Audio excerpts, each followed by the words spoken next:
सुनावणी झाली. कोर्टाने असणारं जी मेन क्रिमिनल रिट पिटिशन आहे त्याला असणारं एमेंड करायला सांगितलंय आणि जे ऍप्लिकेशन आम्ही एक सादर केलं होतं त्या ऍप्लिकेशन मधल्या प्रेयर जे आहेत म्हणजे मागणी जी आहे ती मेन ऍप्लिकेशन मध्ये अंतर्भूत करावा अशा रीतीच्या असणारा कोर्टाने हे दिलं.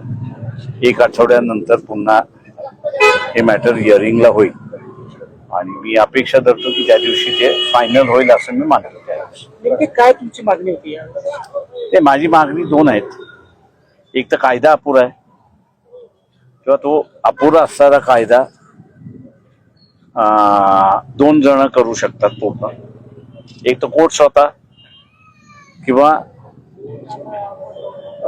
लेजिस्लेचर जे आहे ते करू शकतात. तेव्हा ह्या दोन्ही पैकी असताना कोणीतरी तो कायदा पूर्ण केला ते इन्क्वायरी त्याची पुढे चालू होईल. त्याच्याशिवाय ती इन्क्वायरी पुढे चालू होणार नाही अशी परिस्थिती आहे. परंतु ज्या पद्धतीने पाहताय एक सहकार्याची भावना किंवा त्यासोबतच तुम्ही अनेक दिवसांपासून प्रयत्न करताय, मग कुठं सहकार्य करून सरकार कोण अजिबात सहकार्य नाही.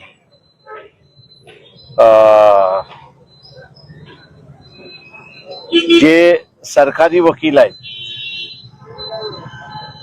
त्या सरकारी वकिलांनी सुद्धा कोर्टामध्ये ऍडमिट केलं की याच्यामध्ये कमतरता आहे आणि त्या संदर्भातला असणारं ती कमतरता काय आहे हे शास्त्राला कळवलेलं आहे. पण दुर्दैवाने मी असं म्हणेन की चीफ सेक्रेटरी आणि मुख्यमंत्री हे दोघंही त्या संदर्भात निर्णय घेत नाहीत अशी असणारी परिस्थिती आहे. याच कोर्टासमोर आम्ही असणारा आणलेली आहे किंवा पुढच्या वेळेस काय होतं ते आपण बघूया.